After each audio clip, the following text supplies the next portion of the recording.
Good morning, friends. Welcome back to Astrology Today and Tarot. My name is Melrose. This is the Tarot portion in the second half of my daily astrology vlog, which you can check out on my other channel, Astrology Today with Melrose. Here, I will discuss the tarot card that sits on the side of the page. Then I'll do a quick review of the day's aspects before I play another card that may give us something more to think about. So let's get into it. The card that currently sits on the side of the page is the Nine of Pentacles. And I think this might be the last day or the last 2 days for the Nine of Pentacles.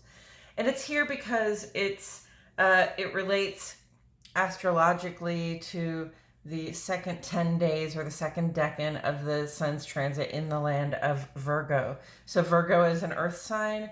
Pentacles in tarot, or coins in tarot, are earth element symbolism.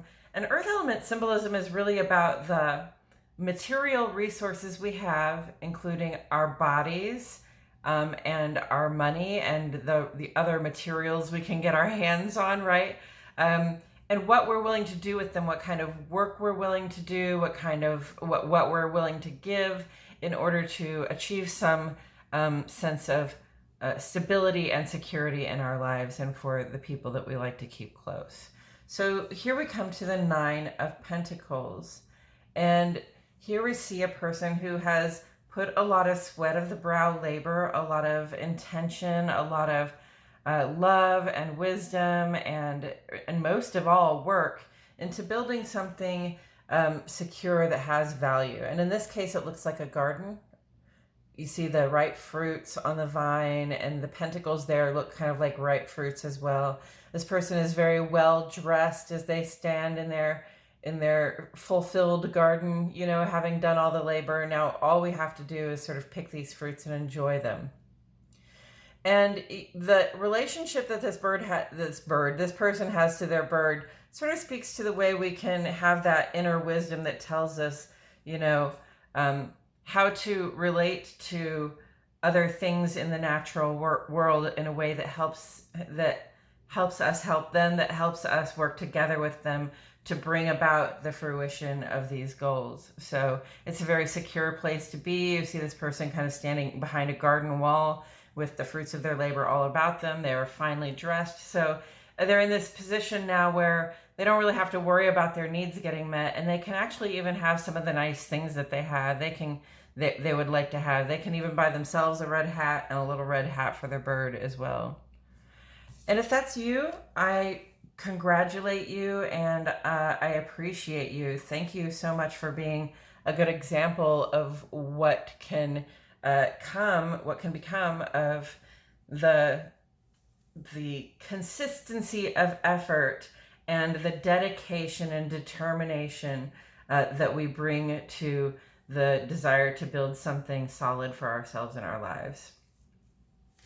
Okay, and with all of that said, I'm going to go ahead and shuffle some cards while I remind myself and the cards that the sun is in Virgo, Venus is in Virgo, and the waning gibbous moon is in Aries. So sun in Virgo is a time when we are very practical in our sort of outward focused attention in our work, social, and civic lives, and the way we interact with the world, express ourselves out in the world. The things that we do, we want them to be productive, we want them to make sense, that we want them to solve problems for us and bring about an easier way of being in the world for us. And Venus is also in Virgo, saying also the things that I invest in from the heart in terms of my love, my time, but also the things I invest in, you know, from my bank account in terms of money or other resources that I have to share. You know, those investments have to be making sense, and again, they have to be applicable somehow to the comfortable style in which I would like to live. And so, you know, any relationships we're in or any investments we're you know, committed to at this time that do not seem to be you know, adding anything to our sense of stability or security, probably we're gonna lose interest in them at this time. Waning gibbous moon is a time when we are sort of wrapping up that full moon celebration. You know, we've patted ourselves on the back. We've appreciated where we've been, how we've gotten here, how far we've come so far. And now we're kind of bringing that to a close and reflecting on how the whole creative process went this last time. What did we like about how things came into fruition? And then what did we also, what would we also not like to see happen again, right? And, so this is, waning gibbous moon is really a time of fluctuation because, we're paying attention to closing up our celebrations. We're looking back on how the culmination went. And then we're going to start planning to release things, start making a list of things that no longer serve us, in time for that third quarter moon that comes up in Gemini. And it's interesting because Aries in the waning gibbous moon makes us really want to get started. And it's really more of a tying things up mode. So there's a strong sense of initiative at this time. We feel pretty bold and courageous. We can probably, when we're reflecting, we're sort of editing our past experience for what we would like to see happen in the future. We can probably make some pretty courageous choices there, and be planning our brave new start from right after the full moon here. So very active and forward thinking from the heart time at this time. And on the moon side of the page today, this is our body, heart, and home life. Moon goes conjunct to Jupiter this morning at 11:30 for a couple of hours. It's a great time to socialize, to be fabulous, to enjoy good company with people you like and trust. But that conjunct with Jupiter under pressure, might cause us to feel as though we want to overindulge in those things that we like to overindulge, like to eat more than we have to eat, or drink more than we need to drink, or whatever it is that you do as an indulgence, whatever it is that you take on as an indulgence in your life. Just avoid getting sort of wallowing in it or taking too much of it on. It is the afternoon after all, right? And then moon goes in opposition to Mercury this afternoon at 4:52. And this is a little bit like, because the moon, you can see, is across the wheel almost directly from Mercury. So this is a little bit like observing our feelings from a sort of distant perspective. So we can look at how we feel without being too much in our feelings, like rationally. We can see what's going on from a distance. It's a good time to reach out to your family, call your mother, speak to somebody that you feel close to and that you have a concern or a care for. Not necessarily the best time to be out making like hard and fast decisions about our whole lives, but it is a good time to get the perspective of people that you care about and who care about you.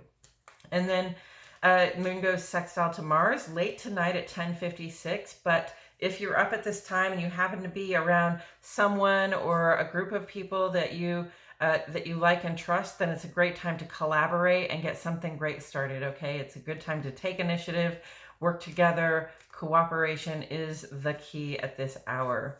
And then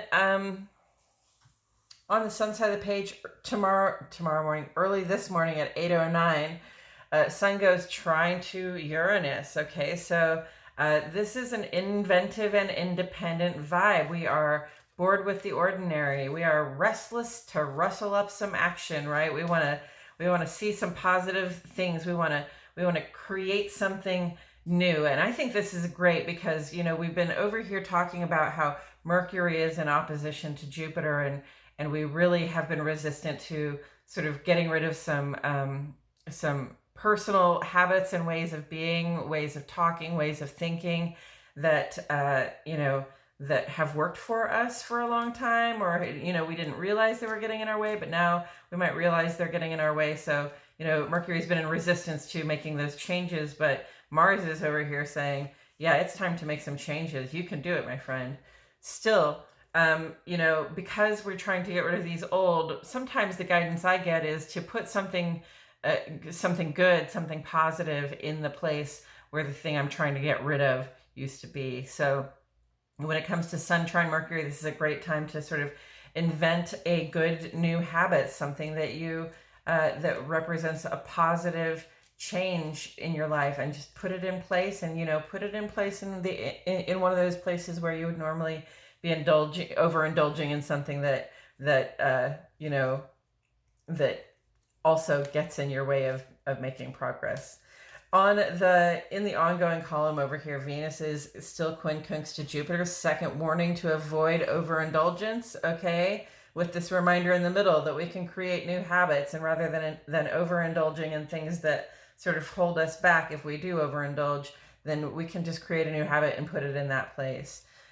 Also, we have this grand trine with the Sun, Uranus, and Pluto, and then Neptune makes a kite with them. It aspects all three of those planets being in opposition to the Sun. So at the core of this kite shape, which really is a way of putting the blessings that we're receiving here into motion with a little bit of effort on our part, we can really sort of take flight.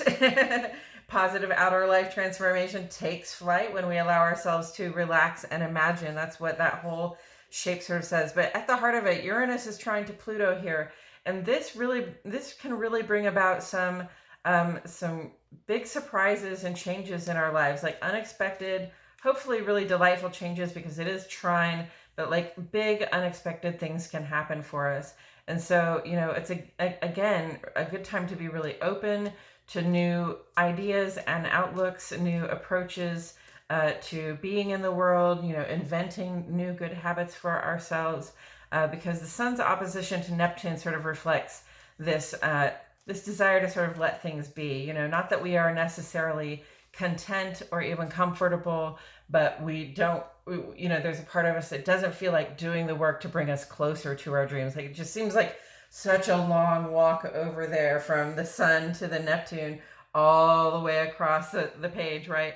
So, here we are like in resistance because we just feel like it seems like a lot of effort to get over there. And then Neptune and Pluto are crossing it with this trine, saying, no, listen, there are really positive blessings available. There are big changes, and they are good changes, on board for you if you will just look in the direction of your dreams and take any opportunity to step in that direction as well, right? The journey of 10,000 miles begins with a single step. And then also we have Mercury here in opposition to Jupiter. I talked a little bit about that with Mars trining Mercury and sextile to Jupiter. This says we are confident and capable of changing these old habits that Mercury is resistant to changing. Okay, like in our minds, we're like, I don't want to give up thinking this way. I don't want to give up talking to myself this way. But we know that if we can change our verbiage, if we can change the way we talk about things and think about things, then we can also change for the better the way we act in the world, and bring ourselves like a more expanded way of being through that. Also, Mars is currently trine to Saturn, and this I perceive as us sort of getting serious about how our labor supports us. We're doing sort of the cost benefit analysis. Am I working too hard for what I'm getting? Am I being properly compensated? Am I doing labor that really fulfills the long-term goals, or do I need to sort of step my game up and find a different way to labor that aligns better with who I am, and also allows me to support myself in the style I would like to be able to support myself. With all of that said, we've got the Eight of Cups. Okay, so this comes right back to this Mercury in opposition to Jupiter. See it very clearly, right? We've been talking, Mercury and Jupiter have been in opposition for what, like a week? And that's because Mercury slowed down, it went stationary for a little bit, and now it's going retrograde. So this opposition will probably last a few more days, but Mercury is going to get going in that direction again, and then they'll be out of aspect for a while. So Mercury's opposition to Jupiter here really is about, like, I don't want to learn a different way to talk to myself. I don't want to give up these regular verbal habits, or just regular habits, day-to-day habits and ways of being that I know are getting in my way, but I really like them. I'm really comfortable with, I'm really comfortable with the routine that I have right now, and I'm not sure that I want to do the work to make the changes, right? But Mars is sitting here going, yes, you can, friend. Yes, you can. It's time to let go. It's time to walk away from these things that do not satisfy us anymore, okay? And do so in the interest of finding that actual personal stability and security. So it strikes me that we have, earth and water, pentacles and cups. We have a 9 and an 8 here. So, you know, I can see this person sort of having done this work and made this achievement, and they're looking back on that time when they had also tried to culminate something and it just wasn't right. It didn't work out. It wasn't satisfying. We realized we had to cut the loss and walk away. And there's, you know, there's acknowledgement of the loss. There is, you know, there's time to heal. There is, you know, there's a moving on aspect to this, but you know, the result of having moved on from this thing that wasn't satisfying, that, you know, we knew deep down in our hearts from our intuitive selves that, you know, no matter how many different ways we stack these 8 cups, it's not going to come out in a way that's satisfying for us. It's not going to come out in an emotional fulfillment. Well, you know, there's a good deal of emotional fulfillment that can come from, you know, actually doing labor and paying attention to the, you know, your health and your finances and the nice things that you'd like to have when we take good care of ourselves, of our bodies, and when we make smart investments of our time and our labor, you know, we can come to this place of relative security. And when we feel secure, then it's easier to sort of open up our hearts and make those emotional investments that we'd like to be able to make. So yeah, you know, you can be in resistance all you want, but all of the stuff is moving in the direction right now. All the positive stuff is moving in the direction of our personal expansion and our sense of what can be, our ideal life, our dream castle, right? So you know, the sun and Mercury are our outer life, like who we are, how we express ourselves in the world. And really literally how we think, plan, and go about our day-to-day actions are struggling a little bit. On that end, we're struggling a little bit with these changes that are coming through. But friends, Uranus trine Pluto, these changes are coming through. Mars trine to Saturn, we've got work to do. But it's all in the interest of sort of leveling up. It's all in the interest of sort of having a better, more full expression of yourself in your life. It's all in the interest of finding more happiness, more security, more contentment. And I believe that's all I have to say about it today, friends. Thank you so much for joining me. I truly appreciate your presence here. My name is Mel Rose, and I'll see you all back here tomorrow for more Astrology Today and Tarot.